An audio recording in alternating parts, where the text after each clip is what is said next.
ustedes? Muy buenas noches y bienvenidos a un nuevo programa de Los Consejos de Manolo en esta nuestra 9ª temporada y que, como todos los martes a las 9 de la noche puntualmente, nos reúne a la mesa familiar para hablar de temas que nos interesan, que nos competen, que nos sirven, algunos sobre los cuales tenemos muchas dudas. Y bueno, todo esto desde que empezamos este ciclo, este 9º ciclo, prácticamente el tema central dio vuelta sobre el dengue y el coronavirus, ¿no es cierto? No hay forma de evadirse ni escaparse del tema. Seguramente algo hablaremos también hoy, alguna cosita. Las estadísticas están, hemos hablado bastante, entonces el objetivo de hoy es volver a repasar un tema que lo hemos hablado en un par de veces con nuestra invitada de hoy, un tema de total actualidad que nunca pierde vigencia. Es más, siempre se conoce un poquito más, se avanza mucho más, ya no es digamos, si bien es una enfermedad que hoy prácticamente se la considera, voy a utilizar un término que casi no escuchamos este tiempo, una pandemia, porque prácticamente abarca a todo el mundo. Es una enfermedad que se puede controlar, se puede manejar, ¿no es cierto?, que se puede diagnosticar a tiempo, que si uno es constante, si persevera en el tratamiento, si sigue las indicaciones de los profesionales, es totalmente manejable. Obviamente que estamos hablando de esta enfermedad que se conoce como diabetes. Todo el mundo la conoce. Azúcar en sangre, hay un montón de títulos que podríamos darle. Vamos a hablar de la diabetes. Y para eso hemos invitado a una colega que, bueno, ya nos ha visitado en otras oportunidades. Ella tiene una característica. Primero, que siempre que le invito, más allá de que ella sea especialista en medicina familiar en general, es una apasionada del tema, una apasionada de la diabetes, ¿no es cierto? Ustedes cuando vean el menú que se trajo van a decir, sí, parece que realmente vamos a hablar de diabetes. Ella es muy didáctica, nos explica muy bien siempre y creo que vamos a aprender muchas cosas sobre la diabetes hoy, cosas que ya sabíamos y cosas nuevas que se van incorporando diariamente. Así que le vamos a dar la bienvenida a la doctora Luciana Lascheski. Luciana para todos. Luciana, sí. Bueno, es Luciana, pero decimos Luciana, sí. ¿No es cierto? ¿Qué tal, doctora? ¿Cómo estás? Muy bien, muchas gracias por la invitación. No, digamos, doctora, al contrario. El placer es nuestro, el gusto es nuestro. Y bueno, desde que anunciamos que hoy íbamos a hablar de diabetes, así nos evadimos un poco del virus loco, nos despejamos la mente un poquito. Bueno, la gente se comunica gracias a las redes sociales, está mucho tiempo encerrada, está en cuarentena, tiene tiempo y automáticamente empezaron a surgir cuestiones, preguntas, bueno, van a hablar de esto, de aquello, nutrición, la alimentación, pero bueno, primero lo primero, digamos, ¿no es cierto? ¿Qué es la diabetes? Bueno, ¿qué es la diabetes? La gran pregunta. Bueno, la diabetes es una enfermedad metabólica, crónica, donde en nuestro organismo no hay suficiente cantidad de insulina o bien la insulina que tenemos es insuficiente, tiene alguna alteración en su función, digamos, entonces se mantienen niveles persistentemente elevados del azúcar en nuestra sangre, ¿sí? O sea, traduciendo esto, digamos, yo tengo por un lado mi órgano noble, que es el páncreas, que es el que produce insulina, digamos, nosotros producimos insulina naturalmente, sí. Y la función de esta insulina es guardar el azúcar en nuestros tejidos, ¿sí? Bien. Entonces, cuando esta insulina es insuficiente o tiene algún mecanismo, ya sea genético o hay factores ambientales, nutricionales, entonces esta insulina se vuelve insuficiente en su manera de actuar normal y no puede mantener los niveles normales del azúcar en nuestra sangre. Claro. ¿Sí? Por eso la consulta es, tengo el azúcar alto, sí. ¿No es cierto? Esa es lo que uno más escucha, ¿no? Es lo que comúnmente, lo que es folclóricamente conocido, ¿no? Bien, doctora, y en cuanto si bien yo hablé, dije, bueno, que era una enfermedad importante, que está diseminada por todo el mundo, digamos, ¿qué tan frecuente es la diabetes en realidad? Sí. Es de muy alta la frecuencia. Nosotros a nivel mundial tenemos una prevalencia del 8,5%. A nivel mundial hay 425 millones de pacientes que tienen diabetes, ¿sí? En la Argentina hay una prevalencia, nosotros ahora tuvimos un aumento en la prevalencia, estábamos en el 8,9% y nos subimos al 11%. ¿Eso qué quiere decir? De que de cada 10 personas hay una que está con diabetes. O sea, ¿sí? Que aumentamos. Aumentamos, ¿no? ¿Y se puede deducir por qué aumentamos? Y por todos los hábitos alimentarios que tenemos, ¿sí?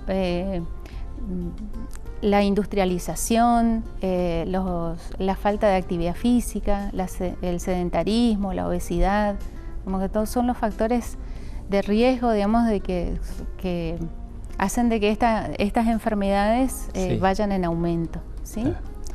En nuestro país, digamos, tenemos alrededor de 4,5 millones de pacientes diabéticos, ¿sí? 4 de millones. Los cuales... O sea que estamos hablando del 10%, sí, un poquito más. El 11%. Sí, sí. De los cuales, de un paciente que se hace diagnóstico, hay uno que está sin diagnóstico, ¿sí? De los pacientes que tienen diagnóstico, se sabe que alrededor del 50% de ellos solamente llevan un buen control de su enfermedad. Sí. ¿Sí?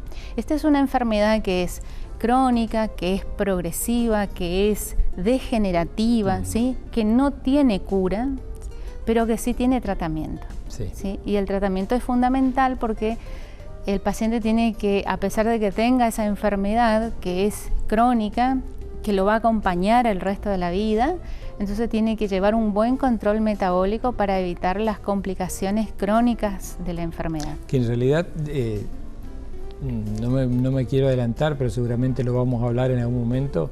Uno dice, bueno, tengo diabetes, tengo el azúcar alto, si necesito insulina me aplico, si necesito los hipoglucemiantes orales a lo mejor manejo sin medicamentos, con una dieta, con el ejercicio, pero el tema está en que aquellas personas que no se cuidan, y es lo único que voy a decir, seguramente no van a tener un buen pronóstico y van a sufrir las complicaciones, que son, son las que nosotros vemos en el sanatorio, por ejemplo, cuando trabajamos.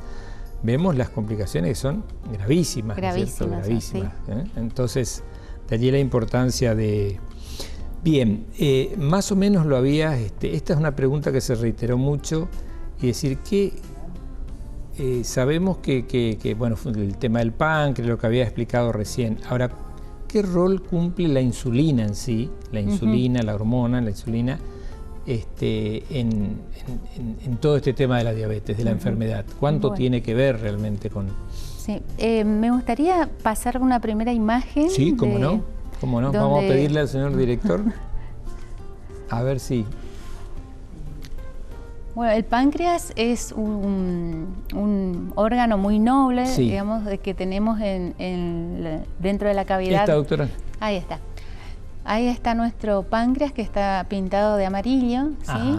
Que está situado por detrás del estómago, está a la misma altura del hígado. Sí. ¿Sí? Tiene un peso aproximado de 100 gramos. ¿Sí? ¿Solamente 100 gramos? 100 gramos, es una glándula realmente pequeña, El peso y su tamaño va a depender de la contextura corporal de muy cada grande, paciente. ¿no? Está... en todo el parénquima, digamos, en todo el páncreas hay unas células que forman unos islotes, que son los islotes de Langerhans, que tienen unas celulitas especializadas, que son las células beta, y esas células son las que producen la insulina. ¿Sí? Y el páncreas tiene dos grandes funciones. Tiene una función exócrina, que lo realiza juntamente e íntimamente relacionado con el hígado. Una vez que llegan los alimentos al tubo digestivo, se secretan también una serie de hormonas que transmiten la información hacia el hígado, hacia el páncreas. Entonces, por un lado, el páncreas libera, digamos, la bilis hacia el tubo digestivo y el páncreas lo hace con los jugos pancreáticos. Entonces empieza el proceso digestivo de los alimentos, ¿sí? Una vez que empieza el proceso digestivo, lógicamente va a aumentar los niveles del azúcar en nuestra sangre, ¿sí? Porque empieza la absorción de los alimentos.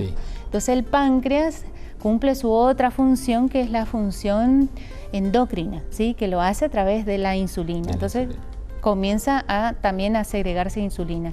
Entonces lo que hace la insulina es detectar ese azúcar, ¿sí? Y lo va a llevar a guardar en nuestros tejidos. Principalmente lo va a guardar en el músculo, en la grasa y en el hígado, ¿sí? En esos tejidos, como en todo el organismo, tenemos en la superficie de las células hay unas ventanitas o unas puertitas que serían los que se conocen con el nombre de los receptores. Los receptores. ¿Sí? La insulina sería como la llave que va a ir a abrir esa puerta, ¿sí? Esas puertitas, esos receptores. Entonces se abren canales donde puede ingresar el azúcar adentro de las células, ¿sí? Entonces sigue el proceso metabólico normal. Bien. Ahora, si mi páncreas sufrió algún proceso, digamos, de destrucción de esas células beta, o estoy obeso, hago una vida sedentaria, entonces toda esa acumulación de grasa que se hace alrededor en el abdomen, esa grasa visceral, le resulta tóxica para el actuar normal de la insulina, ¿sí?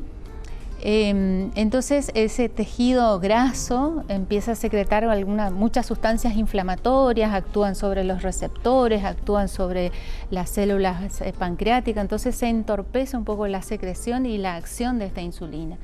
Entonces empieza a declinar la función, entonces tenemos insuficiente producción de insulina o insuficiente acción, entonces se establece la diabetes, ¿sí? Está bien.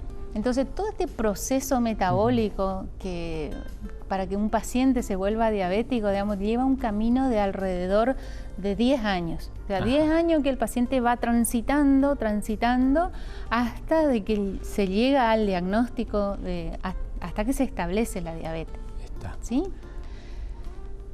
Bien.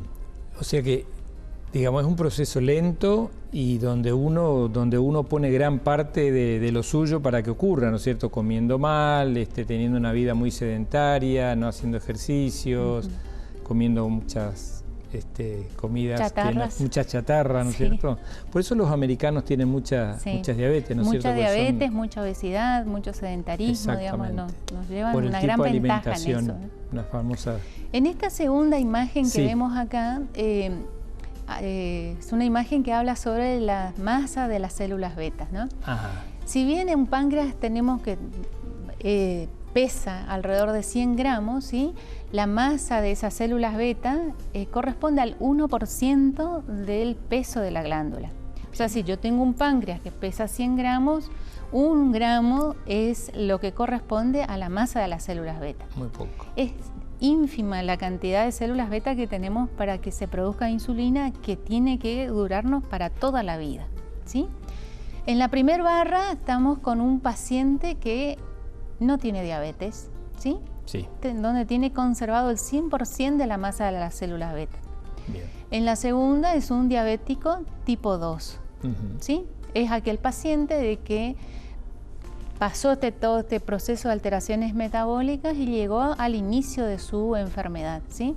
Donde deterioró su masa de células betas, la función de productora de las células betas, y alcanzó a deteriorar el 50%. ¿Sí? Desde que se inicia el diagnóstico se dice que el paciente perdió el 50% de las células beta. Todo ese proceso que estuvimos hablando. Todo ese proceso. Y la última barrita corresponde al diabético tipo 1, que tiene otro mecanismo. O sea, el diabético tipo 1 generalmente es un chico, o sea, un pediátrico, ¿sí? Que debuta de una manera rápida y progresiva y le hace un debut violento, ¿sí? Con deshidratación, con dolor abdominal, náuseas, digamos, y que termina en un cuadro grave. Generalmente debutan con un cuadro de cetoacidosis diabética. Ellos tienen otro mecanismo de producción, digamos, de la diabetes, ¿no? Sí. Hay anticuerpos, digamos, tienen un mecanismo autoinmune que van y destruyen a las células beta. Entonces hay una destrucción total o casi total de las células beta, entonces ese niño queda sin capacidad para producirse la insulina y ese chico va a necesitar del aporte externo de insulina para toda la vida para poder vivir, ¿sí? No obstante, digamos, el diabético tipo 2 en su evolución, la evolución natural de la diabetes es hacia el deterioro de las células beta. Se dice que si nosotros viviéramos más de 100 años, 150 años, todos terminaríamos siendo diabéticos tipo 1, digamos. Pero bueno, tenemos una población de células beta que al inicio de la enfermedad estamos en la mitad, ¿sí? Entonces tenemos que cuidar mucho ese poco tejido pancreático que nos queda para el resto de la vida, ¿sí? Totalmente. O sea que queda bien claro que hay básicamente dos tipos de diabetes. Exactamente. Una que nosotros, no digo que la buscamos, pero ponemos todos los porotos, a que aparezca, ponemos ¿sí? todos los porotos para que aparezca, ¿no? Y otra donde no es cierto? Donde la genética o algo hace, y es lo que se ve en los chicos, ¿tiene algo que ver con la diabetes infanto-juvenil o no? ¿O está en relación la diabetes infanto-juvenil? O a lo mejor es un término que ya no... Es la diabetes tipo 1. Aunque actualmente también existen en la población adulta, hay diabetes tipo 1, sí. el conocido el LADA, o sea, sí, las siglas LADA, sí. Que es la diabetes del adulto de lenta evolución, que naturalmente evoluciona hacia un tipo de diabetes 1, ¿sí? Donde se vuelven dependientes de la insulina, ¿sí? Está perfecto. Bien, a ver, por ejemplo, yo, digamos, me transformo en un paciente, es una persona que lleva una vida normal, por ahí a lo mejor como un poco más, un poco menos. Ahora, ¿cómo puedo yo sospechar que puedo estar comenzando o que puedo tener una diabetes, ¿no es cierto? Porque hay chicos que, bueno, por lo menos yo que hice pediatría mucho tiempo, ¿no es cierto? Nosotros es lo que decíamos, conocíamos mucho lo que era el debut diabético, ¿no es cierto? O sea, el chico que se internaba totalmente descompensado y uno ahí detectaba su diabetes. Y bueno, obviamente era una diabetes a lo mejor tipo 1, que era la... Ahora, en una persona del común denominador de la gente, ¿no es cierto? Una persona que trabaja en el Estado, que es un remisero, que es un camionero, que es un chofer, y que de un día dice, bueno, yo quiero saber si tengo diabetes. ¿Por qué? Porque estoy gordo, porque camino poco. ¿Cuáles son los síntomas que a uno tienen que llamarle la atención para pensar de que bueno, debería ir al médico y hacer la consulta, la búsqueda, ¿no? de la enfermedad. Sí. Bueno, es lo que nosotros llamamos aquel paciente que tiene los factores de riesgo, ¿sí?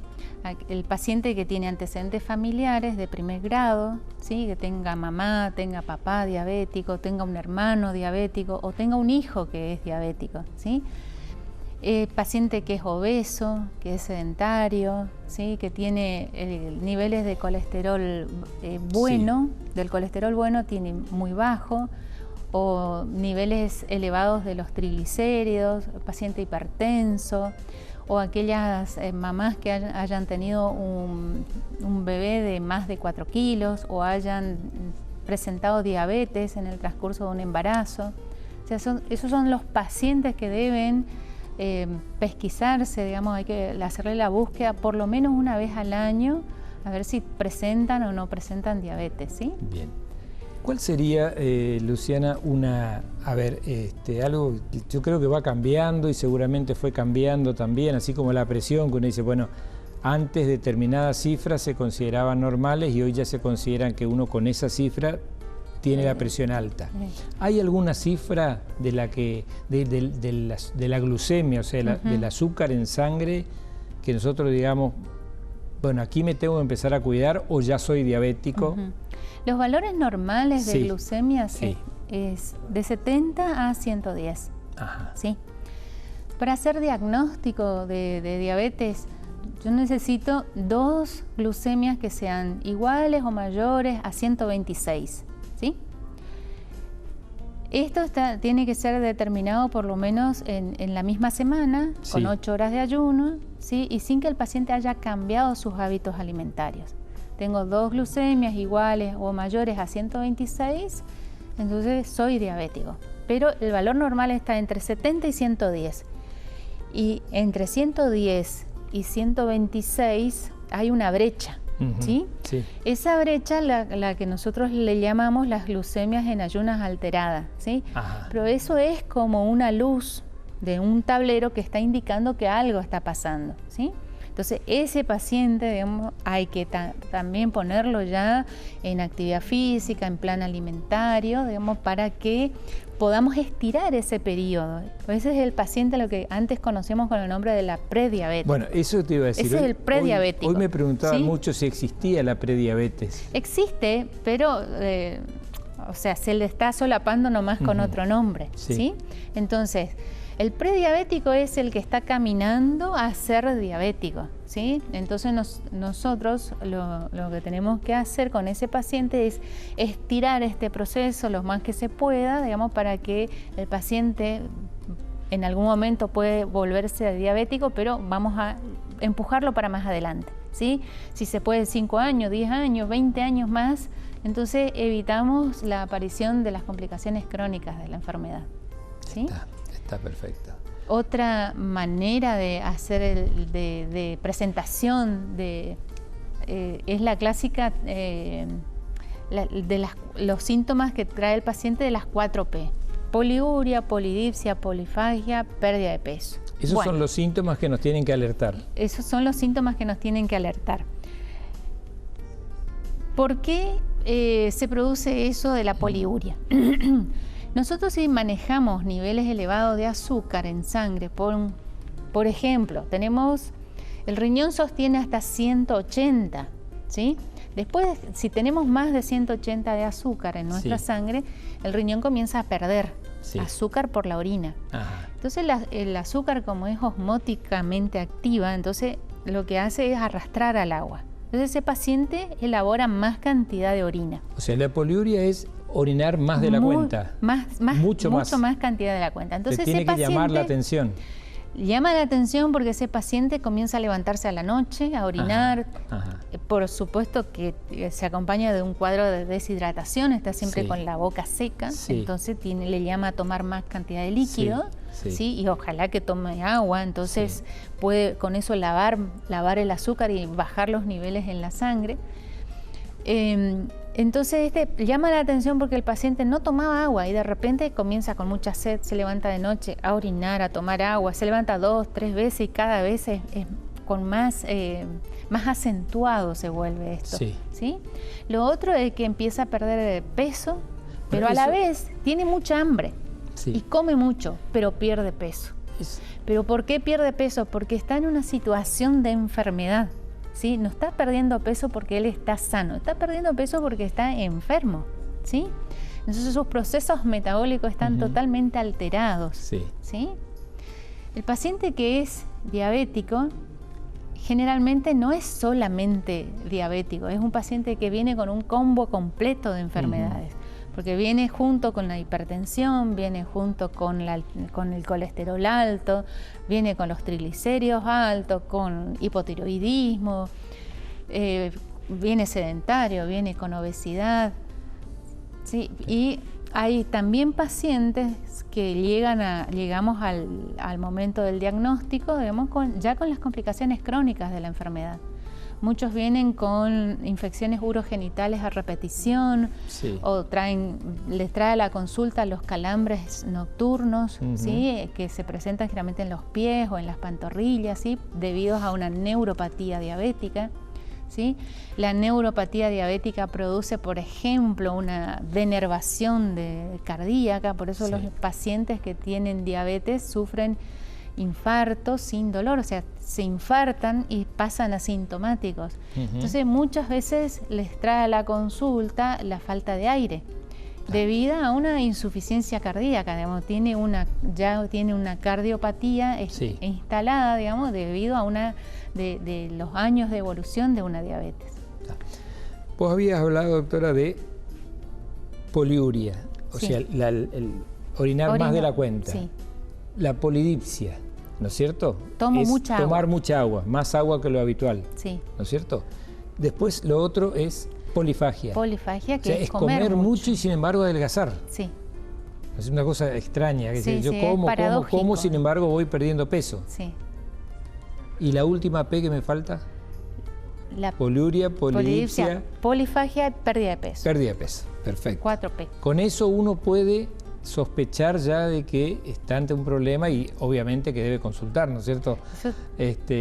Quizá ya esté diabético, digamos. Es que es muy posible que ya esté diabético, y no diabético desde ya, porque nosotros cuando llegamos a un diagnóstico de un paciente en ese estado, ya suponemos que ese paciente lleva 5 años de evolución de la enfermedad, ¿sí?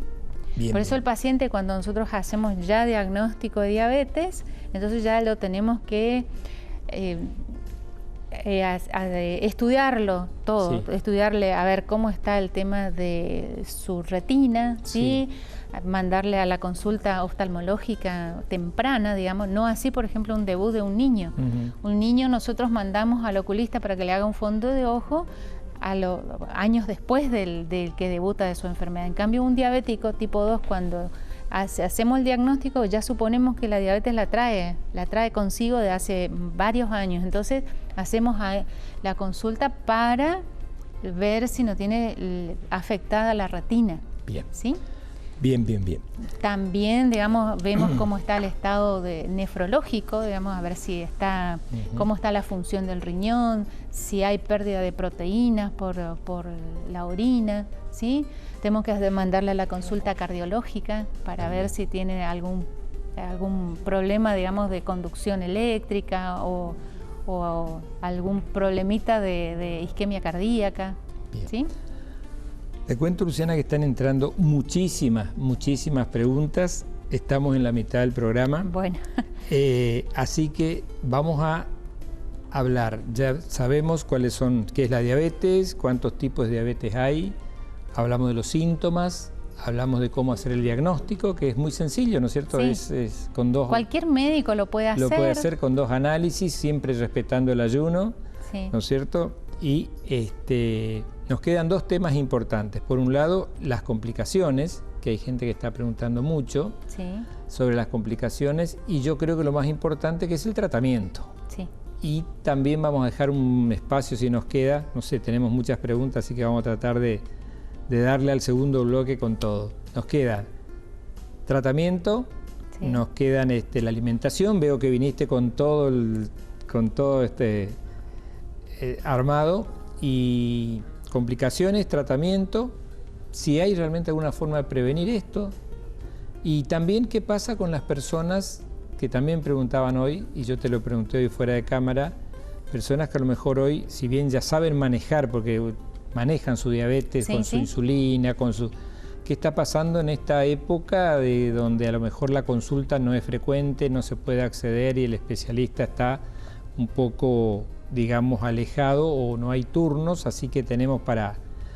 Bien, estamos con la doctora Luciana Laschesky, yo les decía, ella es médica generalista y médica familiar, pero abocada casi, yo diría, totalmente al tema de diabetes, y hablamos de la primera parte, queda lo más interesante, que es el tratamiento, cómo cuidarnos, cómo qué medicamentos usar, y lo más importante de todo, que es contestar las preguntas que ustedes nos están mandando, que son muy interesantes como siempre. Así que no se vayan, que ya volvemos en un par de minutos. COVID-19. La importancia de actuar a tiempo y juntos. La vacuna somos todos.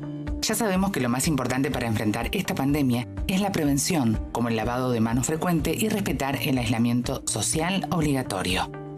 ¿Por qué? El coronavirus es una molécula de proteína recubierta por una fina capa de grasa. La espuma de jabón es capaz de destruir esa grasa y desintegra al virus. Cualquier jabón sirve para lograr este efecto. Por eso es muy importante lavarnos las manos antes de comer y cocinar, y en especial al volver de la calle o lugares públicos donde pudimos estar en contacto con el virus.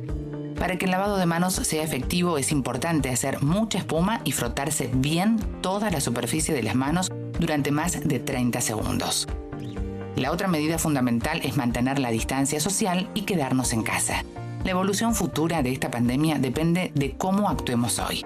Si no respetamos el aislamiento, la infección se puede propagar rápidamente. Miles de personas se enfermarían al mismo tiempo. No habría suficientes recursos, personal médico ni equipamiento para tratarlas. Y deberíamos lamentar muchas muertes evitables. En cambio, si nos quedamos en casa y respetamos el aislamiento social, podemos lograr que los contagios se den mucho más lentos en el tiempo y garantizar la atención adecuada para todas las personas que requieran cuidados hospitalarios especiales.